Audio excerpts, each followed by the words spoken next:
Hey everyone, welcome to the GTM News Show. I got Aaron Hill here today. Hey Aaron, Hey Taylor, how are you? I'm doing well. Thanks for coming on. Looking forward to our discussion. Yeah, me The too. Happy reason, New Year. yeah, awesome. The reason why wanted to bring you on, and I think this is really important for the audience, is you are the SVP of Growth Strategy at the Arbinger Institute, and you have this outward mindset, mindset framework that I think is really important in this world of go to market, marketing, sales, customer success. My personal experience working in those functions over the last 15 years is that most of them have been very inward focused. How do we drive revenue? How do we get more customers? Versus how do we serve people? How do we focus on providing value first before closing deals, et cetera, et cetera. Mhm. So I'd love to jump right in. First, for the audience, can you define kind of how do you all define an outward mindset? Yeah, it's thanks for asking. So it's really just a contrast of an inward mindset and an outward mindset. So those are two different mindsets that you can have. An inward mindset is where my objectives and behaviors are entirely self-focused. So the things that I want are the things that I think about, and the things that I do are a reflection of those things that I think. Where an outward mindset is that my objectives and behaviors take others into account. And we see others as though they are as impactful or as important as myself. Mm. Which seems like, yeah, we all learned this in kindergarten, that we should be thinking about other people as though they matter like we matter. But Mm. in real life, it's harder to do than I think most people realize instinctively. And Mm. oftentimes, like you alluded to, in the world of go to market, we are so focused on hitting targets and achieving our own expectations and focus on our own objectives that we find ourselves, whether we know it or not, objectifying others in an effort Mm. to do those things. And we objectify them. What I mean by that is that we see them as a vehicle that gets us what we want, that we can kind of use or manipulate to get where we want to go, as an obstacle in the way of the thing that I want. So they're like a barrier Mm. that's actually impeding me from achieving the thing that I'm thinking about. Or they're irrelevant. They're like scenery. They Mm. have nothing to do with what I'm actually trying to achieve, and therefore they don't, in fact, matter. And Mm. so, kind of as we share this, people get thinking about, okay, yeah, I can definitely see times in my life where I've maybe treated someone else in that way, kind of Mm. focus on my own things, and it's become Mm. much harder to take that person, their needs, their hopes, their challenges into account in a way that has me as focused on them achieving that as I am in achieving my own expectations. To be equally considerate of those things is really hard to do. But that's what having an outward mindset is. I love it. Thanks for sharing. And I love that you said at the very end, there's almost a balance and a give and take, because I think there is an element of, and maybe we'll get to this, of it's actually important to be selfish at points of time, right? Even from a business standpoint, because you have to have a profit, you have to be able to maintain cash flow, et cetera, et cetera. Maybe we can get to that later. I would love to dive a little bit deeper into what have you seen as the negatives of having an inward mindset? Especially, I'd love to, in your function, right, as a leader, a sales leader, a go-to-market leader, tell me about the inward mindset. What have you seen as like, this is why we should avoid it, outside of like, being a good person and wanting to, give back, et cetera. What are the negatives of not having an outward mindset? Yeah, so if we get into a place where we're inward and we're thinking about ourselves and our own objectives almost exclusively or as though they matter more than anything else, what ends up happening with the behaviors that we choose is that they are fundamentally counterproductive. So everything that we actually want to achieve, we create environments with others around us that work against the very things that we're trying to do. And I'll give you an Mm. example of one that's like very real, and it's not related to sales in any fashion, but I think it's one that people could connect with. So I have a neighbor, and we're very close to our neighbors. I have young children as well, and my wife happens to Mm. watch his neighbor's children sometimes during the week. And one of those kids is he's very much like a Dennis the Menace type kid, or like that kid in Home Alone who's they're getting on the van asking all the questions of the drivers. He's very Mhm. curious and sweet, but doesn't always recognize because he's four that people have lives and priorities. And so he just kind of inserts himself in your life and he asks a million questions. And when you got other things going on, you end up kind of being, or at least I end up being a little curt, a little dismissive, like, hey, I don't really have time right now. I got to go. Hey, they're not available. We got a jet. Sorry, you can't be available. And it's just very curt, short, and dismissive because it's not the thing that I'm thinking about. And what's interesting is he probably walks away from that situation feeling like, I don't understand why he's being like that to me. Like, I didn't do anything. I didn't instigate a problem. I'm not trying to be a problem. I just asked him a question. He doesn't even know that there's an issue there. But because I didn't take the time to treat him as a person that mattered like I mattered, just say, hey, take 5 seconds to say, hey, you know what? Actually, right now, it's a tough time for me to answer your questions because we got these other things going on. Get down on one knee, having this conversation with him in a polite, pleasant way. Say, hey, can we talk about this in an hour? If you could just go home for like an hour, I promise I'll come back. I'll explain to you why I have this tire in my pickup truck, or I'll explain to you why the couch is in my garage, or whatever it is that's going on. And my hope is that metaphor does translate to the workplace. There are people that we may not feel like we have time for, or even our customers in sales. We may see them as a vehicle towards getting the revenue that we want or the profits that we want. And as a result of that, when they don't keep their commitments, or when they don't get the questions answered that we need answered, or when they don't answer the phone, we're seeing them as a barrier to what we want, and they're getting in the way of what we want. And we end up objectifying them and treating them in a way that's actually counterproductive. When we approach that conversation with an outward mindset, it creates this environment where they feel welcome, they feel a part of it, they feel that every conversation is going to result in something more healthy, and it actually yields more collaboration and more productivity than we'd ever see just trying to do our own thing. And we oftentimes get in our own way because we are so self-focused. Fascinating. I love that story with your neighbor, especially since, I hear a lot of empathy. First, you got down to his level, you put yourselves in the kid's shoes, right? You trying to understand where he's coming from, but then directed him towards a mutually beneficial, healthy balance between the two. And then I also love how you mentioned counterproductive. I think that's like the key here of and I love your thoughts on this, because I think what I've seen over the years, especially with empathy, for example, as a side note, some of the best criminals in the world are super empathetic, right? If you study any sort of criminals, they're super empathetic. Cyber criminals, psychopaths, et cetera, they're super effective at putting themselves in their shoes. Sometimes I feel like go-to-market leaders, marketers, sellers are super empathetic, but they use that empathy to then manipulate me and, like you mentioned, objectify. Where is that balance of using empathy, right? But then also not in the back of your mind being like, I'm just actually using this as a means to an end so I can get rid of my neighbor, or so I can close the deal, et cetera, still focusing on serving the other person. Where's that balance?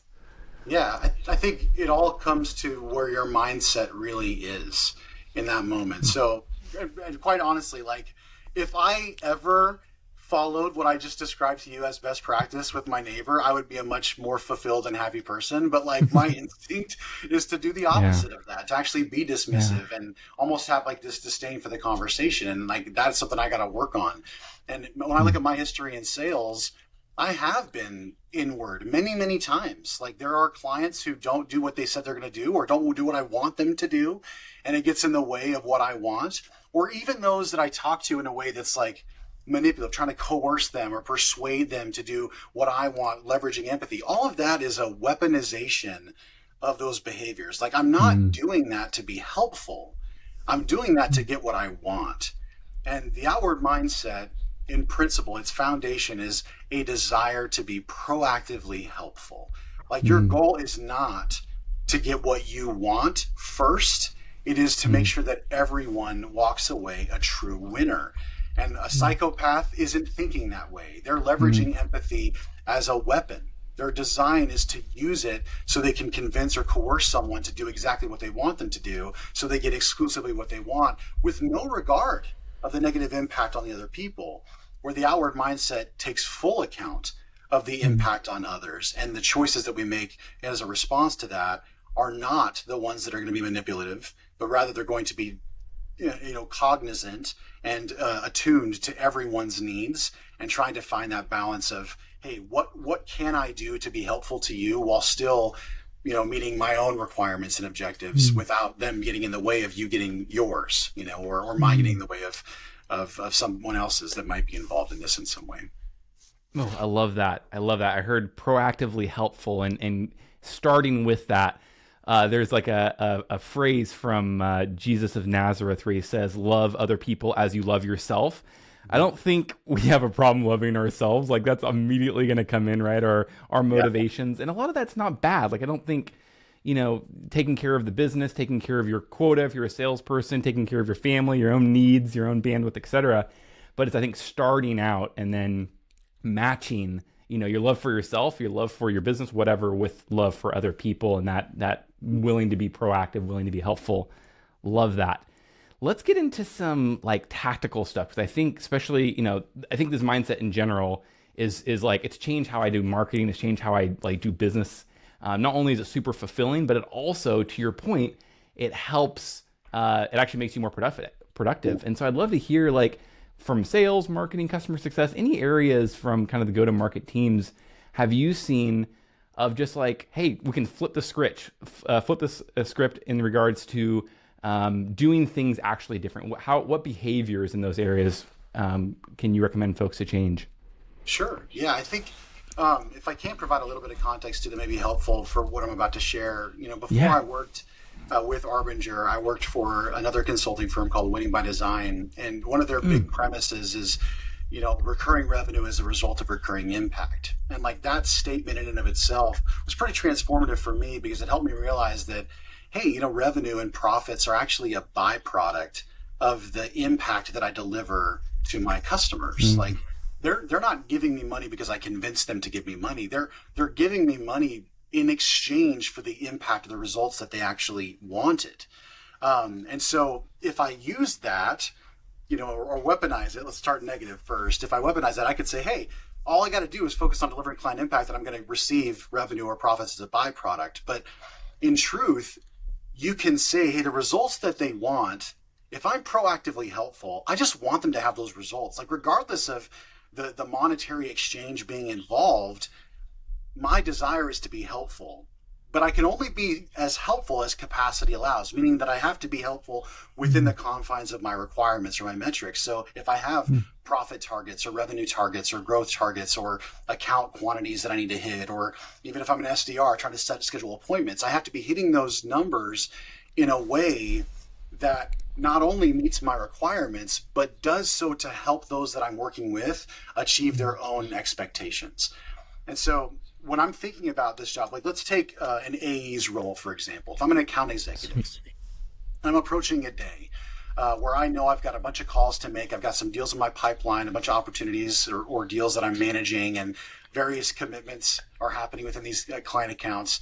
If I look at that account that it's got an upcoming call, let's say later today, 3 p.m., I'll be talking to so-and-so, and they're supposed to be bringing this other person on the call that's got the ability to make a decision. And I'm going to present pricing to them because I know that they're like an executive sponsor with a decision-making authority.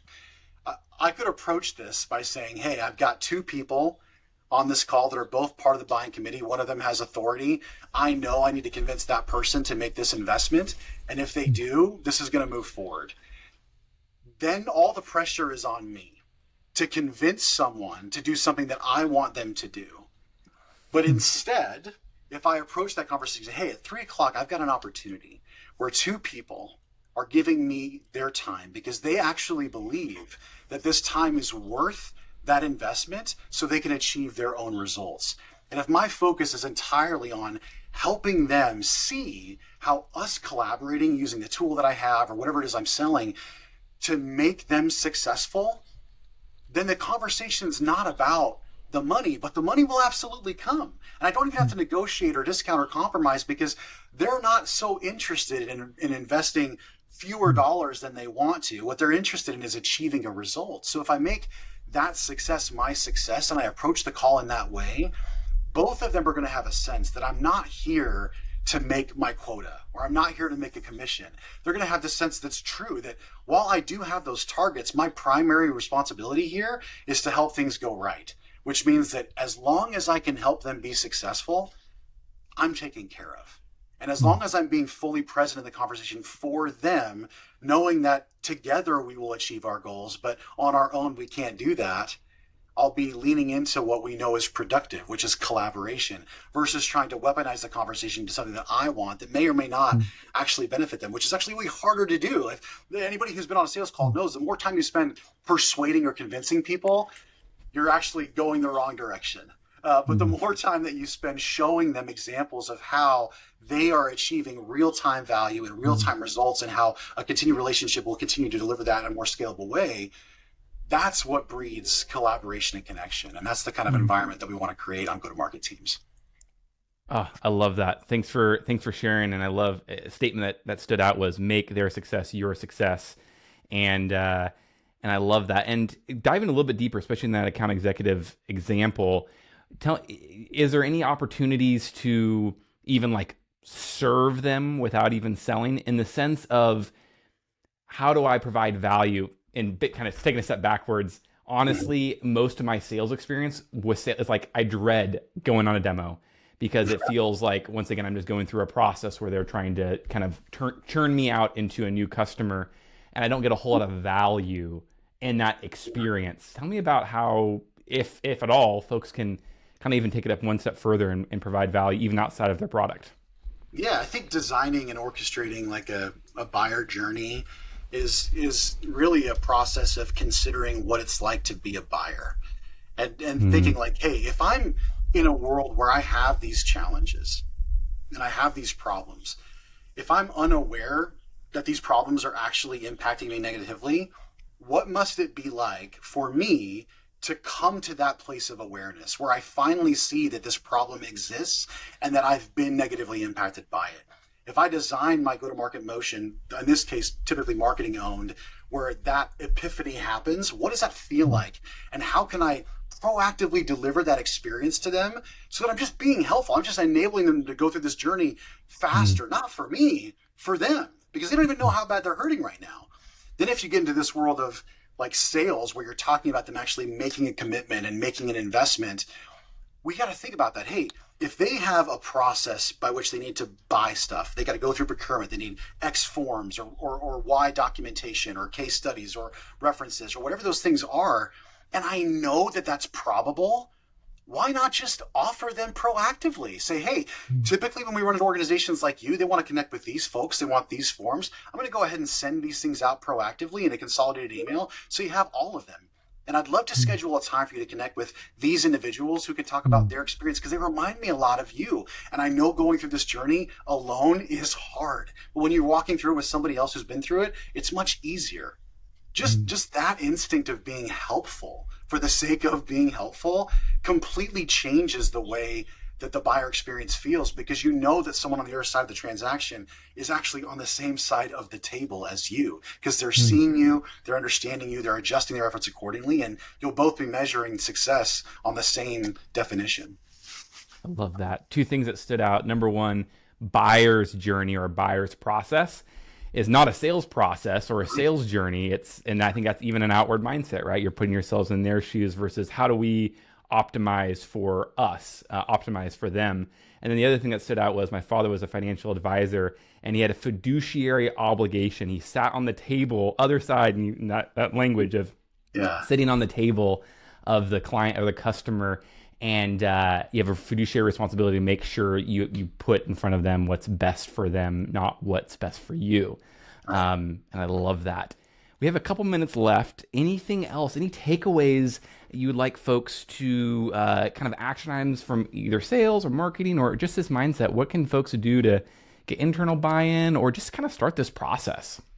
Yeah, I think the epiphany that gravity pushes things down and that therefore water flows downhill is an important one.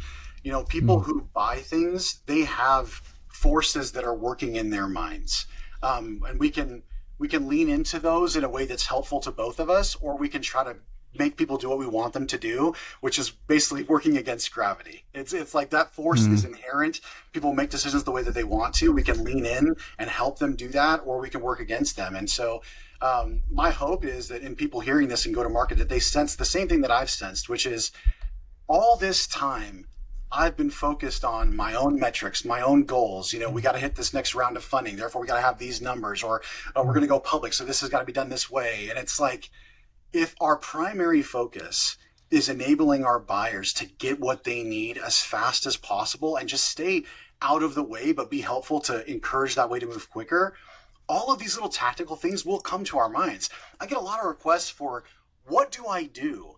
And honestly, the thing to do is be considerate. Take them actually into account, and you'll be amazed at how quickly you're inspired.